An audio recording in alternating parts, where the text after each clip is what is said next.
especial, né? Março é um mês especial. Como Deus, Ele tem sido bom para com a gente. E hoje na ceia do Senhor, celebrando a ceia do Senhor. E eu quero falar hoje sobre algumas lições que aprendemos com essa mesa da ceia.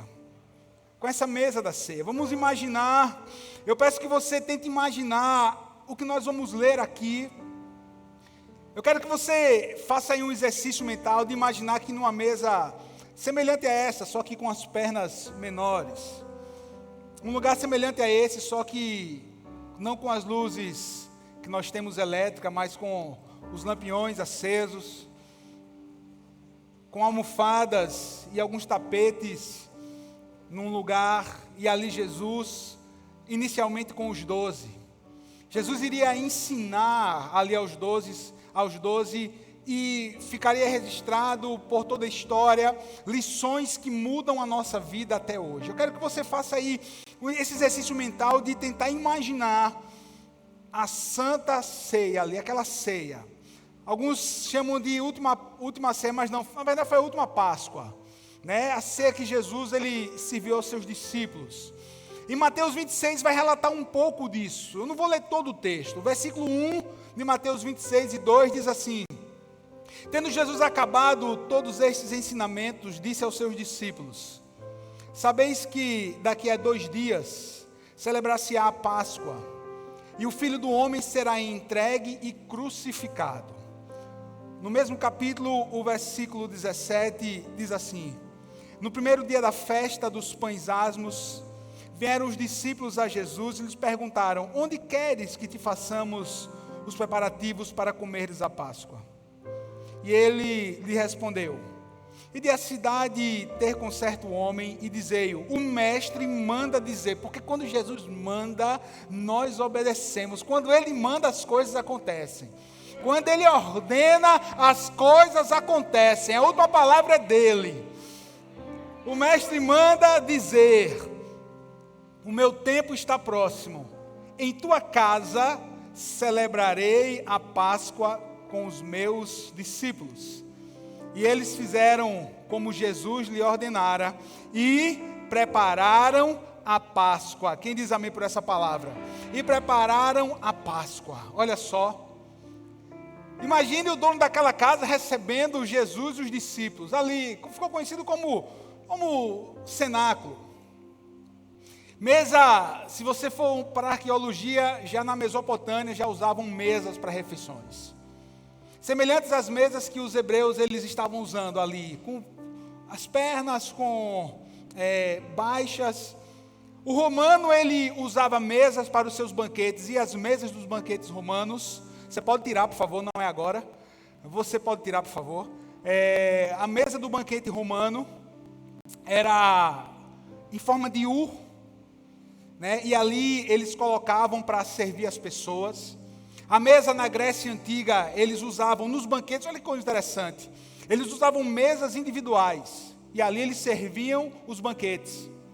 A mesa também no Egito, também tinha um grande papel. A gente vê em filmes de época, nós vemos em tantas histórias, mesas que marcaram. Eu acredito que você tenha uma mesa aí que marca a sua história. Quem sabe a mesa que você pediu à sua esposa em casamento, quem sabe você estava jantando com ela.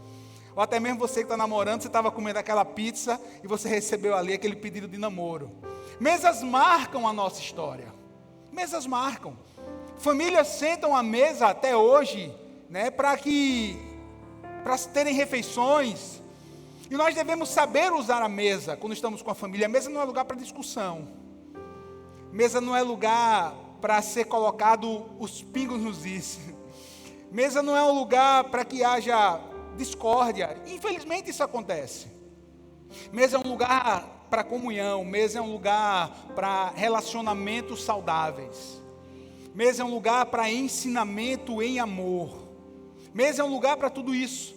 E Jesus ele soube usar muito bem, não somente a mesa, mas ele soube usar muito bem tudo aquilo que estava acontecendo na Páscoa, Tiago, ali naquela Páscoa, naquela última Páscoa. É interessante que, eu sei que você sabe que as ruas de Jerusalém naquele tempo não eram pavimentadas, nem com pedras, não eram pavimentadas, todas as ruas não eram pavimentadas nem com pedras, algumas eram as principais. Muitas eram ainda de barro batido. E o caminho que eles percorreram, eles chegaram lá e chegaram com os pés sujos de barro, era normal, e quando chegava-se na casa de uma pessoa, eu acredito que você saiba disso, os empregados daquelas pessoas lavavam os pés das pessoas, dos convidados.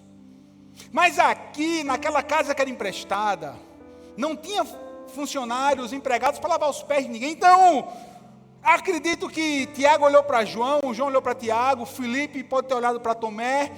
Quem irá lavar os pés? Como vai ser?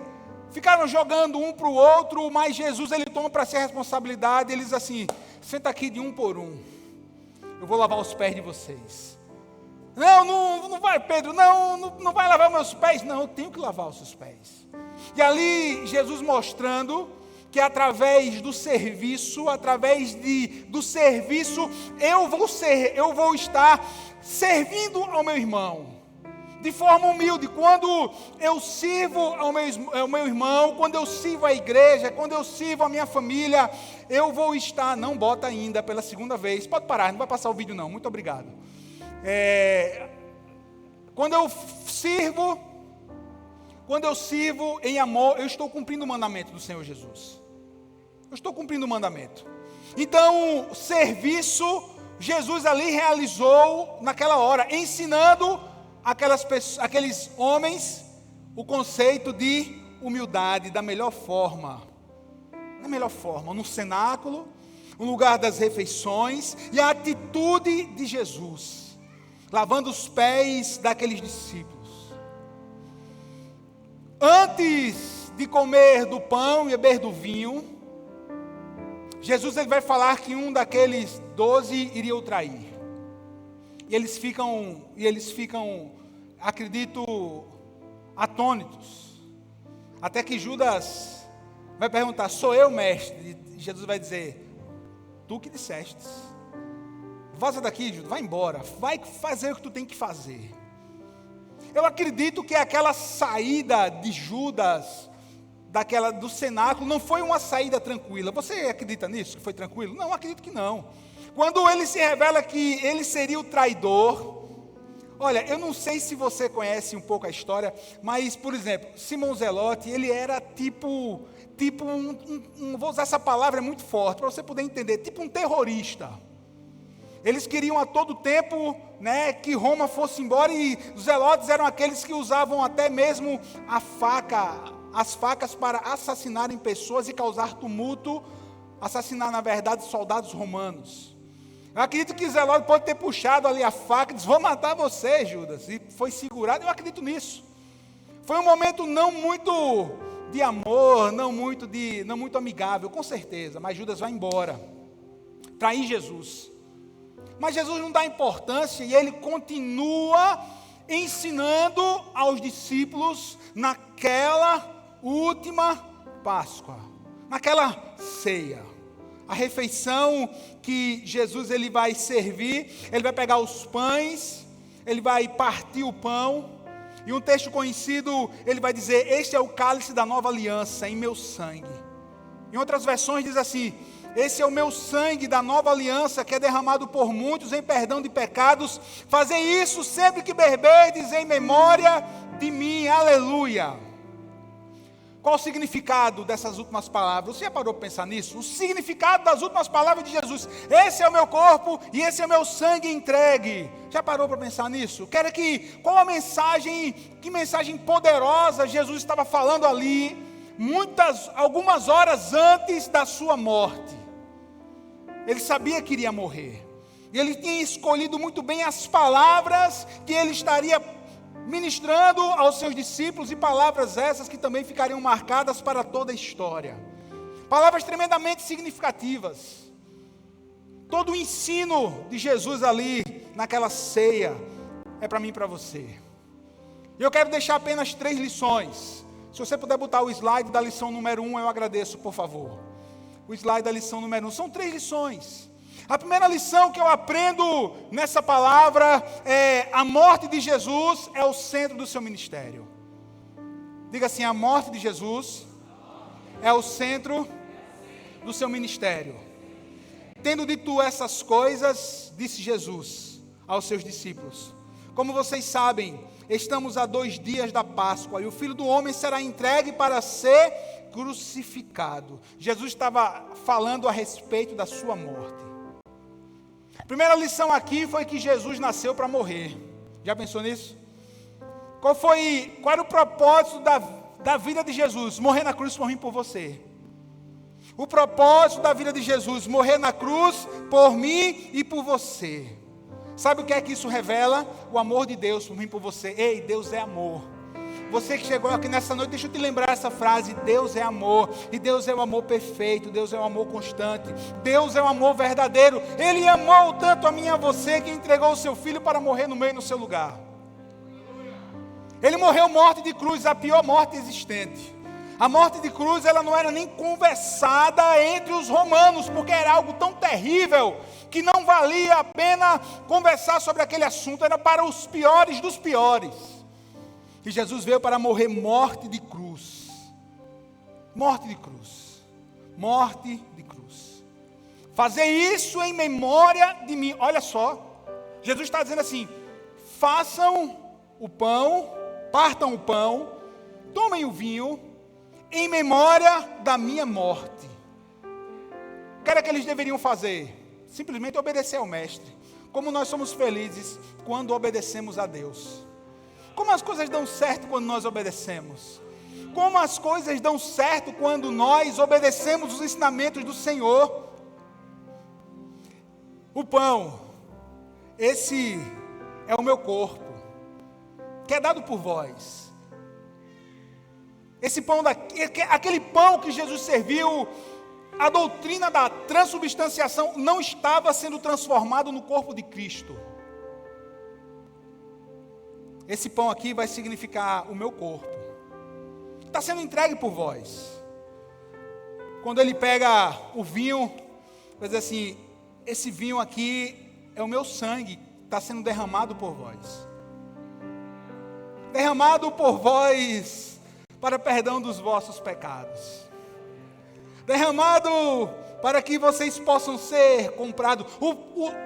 O vinho aqui não estava sendo transformado literalmente no sangue de Jesus. Não estava sendo transformado. Era um memorial. Eu sei que vocês são esquecidos, mas todas as vezes que vocês reunirem em meu nome, vocês façam essa cerimônia e lembrem do que eu fiz por vocês. Aleluia. Não existe cristianismo real sem cruz. Não existe transformação de vida real sem o Evangelho de Jesus, que diz respeito à sua morte e ressurreição. A entrega de uma vida nas mãos de Deus através de Jesus. Não existe cristianismo sem cruz. Da mesma forma que eu não posso viver uma nova vida se eu não pegar a minha cruz, negar a mim mesmo e carregá-la. Se você deseja servir a Jesus, você tem que renunciar a muitas coisas. Sabe qual é o problema de muitas pessoas hoje? Não querem renunciar. Não querem renunciar às coisas que desagradam a Deus. Se eu quero viver o cristianismo real, eu tenho que viver conforme a palavra de Deus. E eu disse ontem no culto dos jovens, eu dei um testemunho de tantos testemunhos de pessoas que podem ser até a sua história, essa que eu vou contar agora. Certa vez um homem chegou para mim e disse para mim assim: pastor, eu quero muito entregar minha vida para Jesus, mas eu não posso deixar a minha Heineken gerada, não posso deixar a minha Brahma, não posso deixar a minha Skol gelada, eu gosto da minha cerveja. Eu olhei para ele e disse assim: muito bem, venha com ela para Jesus, venha com ela, pode vir. Entrega a sua vida a Ele do jeito que você está. Venha do jeito que você estiver, meu filho. Agora deixe Jesus. Agora guarde uma coisa: deixe Ele transformar você. Venha de coração aberto. E eu posso, pastor? Pode não, você deve. Você deve, venha do jeito que você está. Aí ele entregou a vida para Jesus, eu orei. Passou uma semana e disse, mas pastor, aí eu cheguei em casa e eu fui tomar a minha gelada. E eu tomei com tudo, eu disse, Jesus vai trabalhar em você, meu filho, venha para Jesus. Deixa Deus trabalhar, é aos poucos. E foi passando o tempo, e ele foi ouvindo a mensagem, ele foi ouvindo as pregações, ele foi buscando a Jesus, e de repente ele me chega, pastor, que foi? Eu saí do culto da manhã e fui para casa. Quando eu abri o meu freezer, que eu fui tirar a minha gelada, que eu abri, que fez aquele barulho, começou a dar um engule aqui, sabe? Quando eu botei na boca, eu não consegui tomar, eu vomitei até o café que eu tinha tomado. Eu não quero mais saber disso.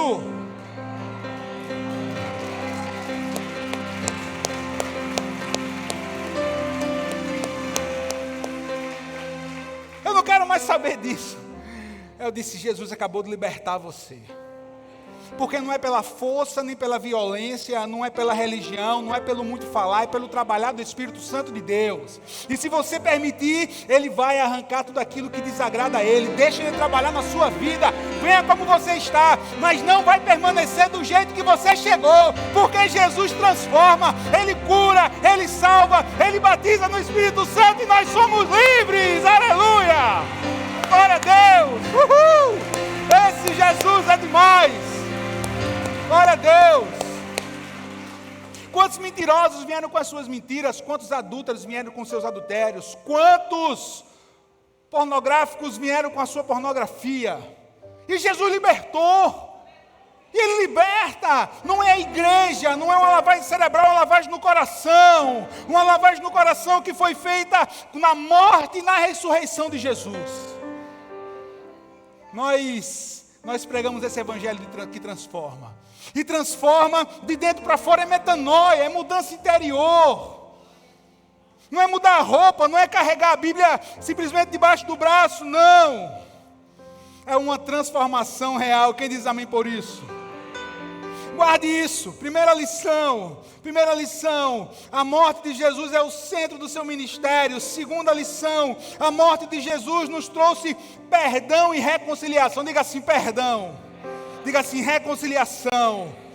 Glória a Deus.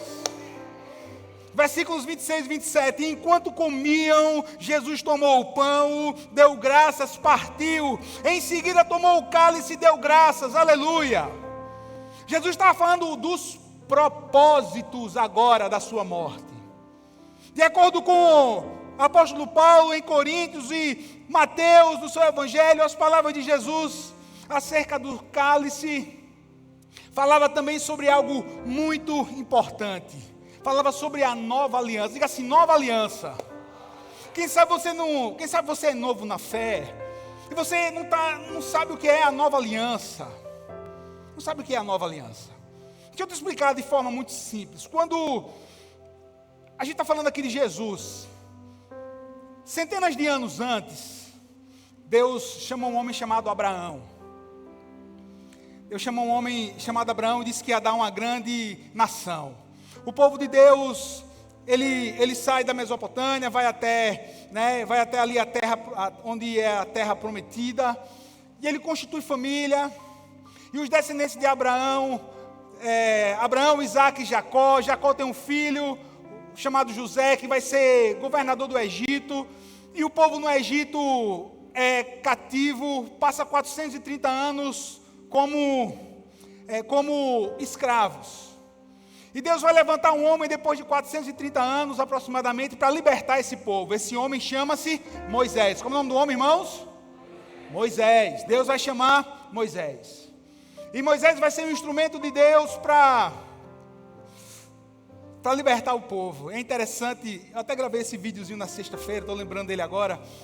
Quando Deus tem um encontro com Moisés no deserto do Sinai, na sarça ardente, e Moisés pergunta para Deus: quando eu voltar ao Egito, qual Deus eu falo que me enviou? Aí Deus diz assim: o eu sou te enviou. O eu sou te enviou. Aí Moisés vai dizer assim: mas eu não falo direito, a minha língua é pesada, eu não tenho o dom da palavra. Será que Será que eu vou ser capaz de ir? Ele está ali numa conversa com Deus e eu estou aqui fazendo uma transliteração dessa conversa para você. Será que eu vou ter capacidade? Será que eu vou conseguir? Aí Deus vai dizer assim para Moisés: Moisés, o eu sou está com você. Eu estou com você. Deus não vai responder diretamente a pergunta se ele era capaz. Ele vai dizer assim: se eu estou com você, vai dar tudo certo. Querido, se Deus está com você, nessa nova semana que se inicia, vai dar tudo certo. Você pode não ser capaz de resolver os seus problemas amanhã, as lutas, as dores. Entrega na mão do Senhor, coloca Deus na frente, porque se eu e você a gente faz isso, vai dar tudo certo. E depois que o povo sai do Egito, lá no Sinai novamente, Deus vai dar ali vai fazer uma aliança com Moisés e com o povo. Vão passar muitos anos. O povo se esquece de Deus. E Deus promete que daria uma nova aliança. Está vendo o rodeio que eu dei? Só falar na nova aliança para você poder entender. A nova aliança. E Deus vai levantar um homem chamado Jeremias que vai profetizar acerca disso. Diz Jeremias: não estão chegando os dias, declara o Senhor, quando farei uma nova aliança com a comunidade de Israel e com a comunidade de Judá. Esta aliança que farei com a comunidade de Israel, declara o Senhor, porei a minha lei no íntimo deles e escreverei nos corações. Serei o Deus deles e eles serão o meu povo. Ninguém mais ensinará o seu próximo, nem o seu irmão, dizendo: conheça o Senhor, porque todos eles me conhecerão, desde o menor até o maior, diz o Senhor, porque eu lhes perdoarei a maldade e não me lembrarei mais dos seus pecados. Aleluia! Vocês não vão mais precisar de mais ninguém para ensinar ou para falar por vocês diante de Deus. O meu sangue é a nova aliança. Sabe o que é essa nova aliança? Vocês, através do meu sangue, do meu nome, terão acesso direto ao Deus Todo-Poderoso. Você não depende de mais ninguém. Eu vou morrer na cruz, meu sangue vai ser derramado, o véu do templo vai ser rasgado e vocês terão acesso a Deus. Essa é a nova aliança. Todos terão acesso a Deus em meu nome. Aleluia! Todos terão acesso a Deus em meu nome. Aleluia! Oh, glória a Deus! Aí Lucas vai dizer: e da mesma forma, depois da ceia, tomou o cálice, dizendo: esse cálice é a nova aliança no meu sangue, derramado em favor de vós. Essa morte foi vicária, diga assim, vicária. Sabe o que quer dizer? Ele morreu no nosso lugar. Essa morte, ela foi propiciação, ou seja, todos os requisitos para satisfazer a Deus foi completada na morte do Cordeiro de Deus, Jesus Cristo. Essa morte foi uma morte que trouxe redenção. Nós fomos comprados pelo sangue de Jesus. Nós não compramos um lugar no céu. Isso é conversa de quem não quer compromisso com o Evangelho. Nós fomos comprados pelo sangue de Jesus. Paulo, escrevendo Colossenses capítulo 2, diz assim: e tendo ele cancelado o escrito da dívida que era contra nós e que constava de ordenanças, o qual era prejudicial, removeu inteiramente, cravando-o na cruz, e despojando os principados e as potestades publicamente, os expôs ao desprezo, triunfando deles na cruz. Jesus, ele triunfou na cruz para que eu e você tivéssemos vida. Ele morreu na cruz, sim, mas ele triunfou na cruz. Uma morte que trouxe vitória. Porque se o Cordeiro não morresse, nós não poderíamos ser salvos através do sangue do Cordeiro perfeito de Deus. É por isso que Jesus é o vitorioso. Ele morreu, sim, foi sepultado. Foi a sexta-feira. Foi a sexta-feira de dor. Foi o sábado misericórdia. Mas o domingo chegou. Mas o domingo chegou. Ei, o domingo chegou. O domingo chegou. O domingo chegou. Logo cedo. Meu Deus. A pedra. O anjo rolou a pedra. O Espírito Santo trouxe vida ao corpo de Jesus. E Ele não vai ressuscitar com um corpo cheio de cicatrizes, não. Só aqui para deixar marcado. Só as marcas.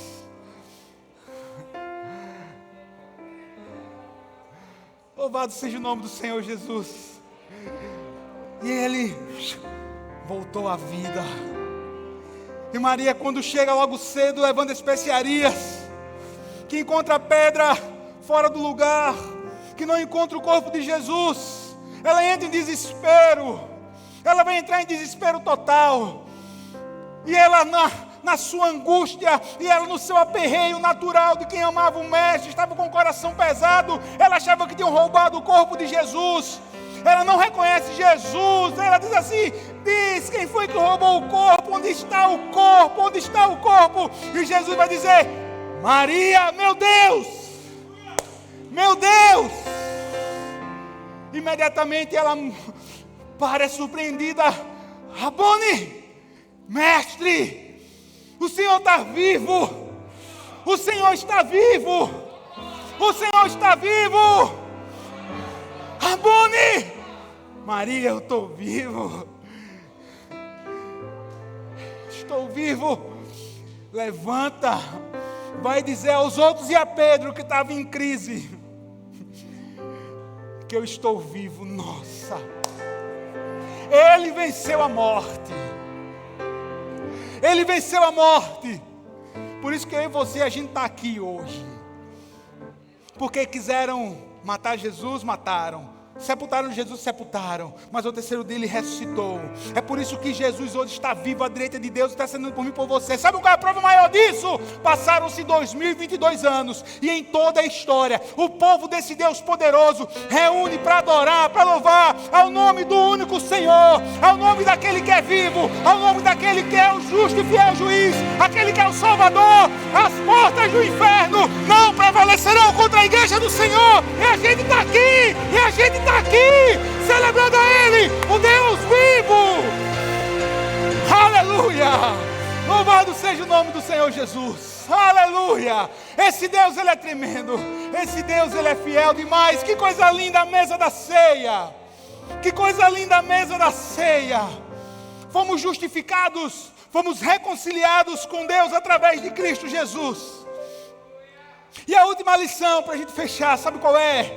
Você é convidado a participar dessa mesa. Essa mesa não é para gente perfeita. Essa mesa não é para gente perfeita, não. Essa mesa não é para quem tem a perfeição, para quem é sem pecado, não. Essa mesa é para mim e para você. Essa mesa é para mim e para você, irmãos. Você é convidado para ela. Todos nós somos convidados para essa mesa. Muitos são convidados, começam, mas antes de terminar o banquete, saem, deixam Jesus. Muitos se incomodam com quem está do lado na mesa, aí por conta de pessoas vão deixar a mesa de Jesus. Igreja, fulano de tal faz isso, faz aquilo, está na igreja. Ô meu irmão, isso aqui é um grande hospital. Não olha para quem está do lado, não olha para quem é imperfeito como você.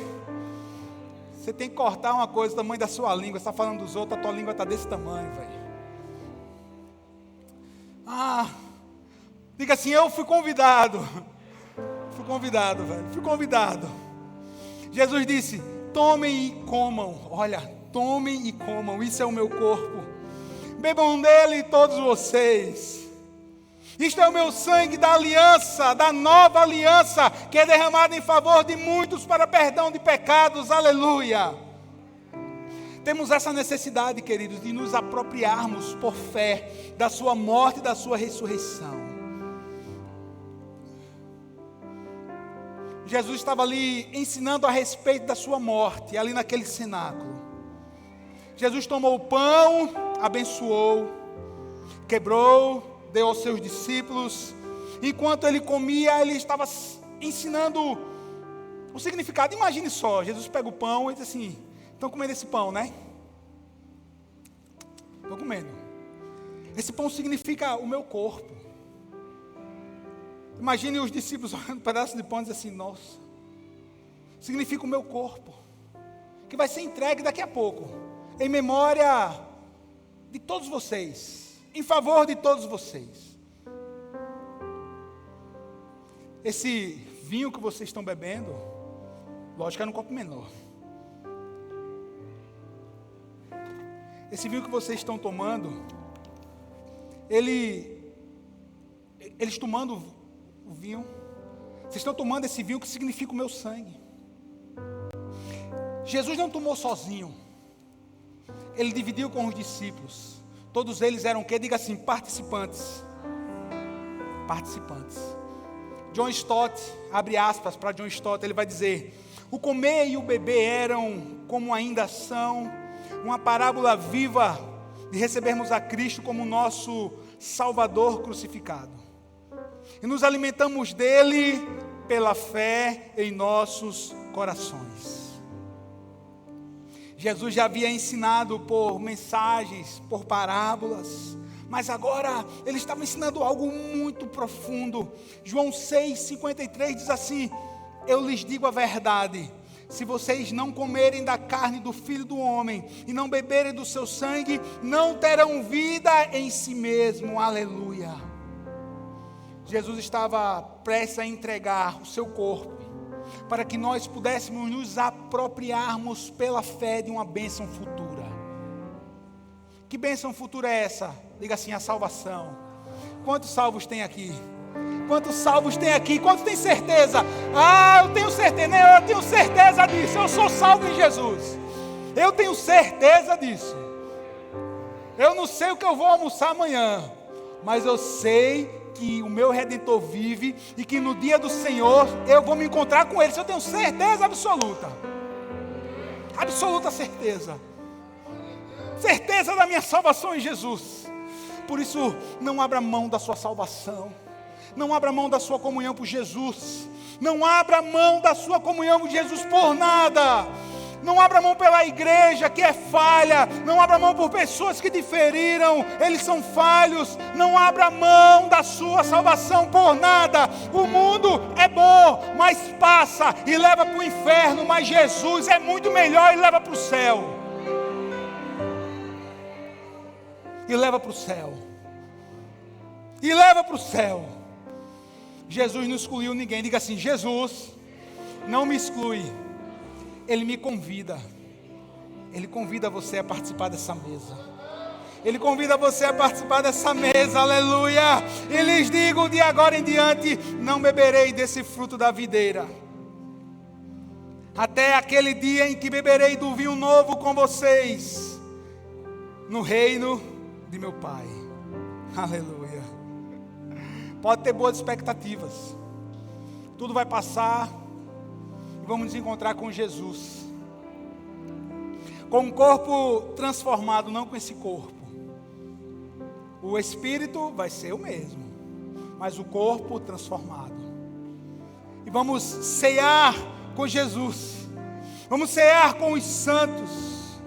O vinho do sangue de Cristo na mesa da terra se torna o vinho da alegria nas regiões celestiais. Vou repetir: o vinho do sangue de Cristo na mesa da terra se torna o vinho da alegria nas regiões celestiais. A morte se tornou vida. A morte de Jesus se tornou vida. A morte se tornou vida. Romanos 8 diz assim: se somos filhos, então somos herdeiros, herdeiros de Deus e co-herdeiros com Cristo, se de fato participamos dos seus sofrimentos, para que também participemos da sua glória. Você não é um espectador, você é um participante. Você é um participante. E se você ainda não participa dessa mesa, hoje você é convidado. Não tem ninguém melhor do que ninguém, é para todos. A mesa é aberta para quem quiser chegar. O Pai mandou o seu Filho nos servir. E não servir a todos de forma diferente, não. Todos recebem a mesma porção. Senta na mesa de Jesus. Deixa Ele tratar você. Deixa Ele tratar seu coração. Deixa Ele tratar suas dores, suas feridas. Deixa Ele derramar o bálsamo que cura as feridas do seu coração. Deixa Ele transformar a tristeza em alegria. Deixa Ele transformar dores em gritos de louvor e adoração. Deixa Ele transformar a sua casa. Deixa Ele transformar a sua vida. A decisão é sua. A mesa está posta. O Filho do Homem está sentado, pronto para servir a mim e a você. Quem diz amém? Fique de pé para a gente celebrar Jesus. Glória a Deus.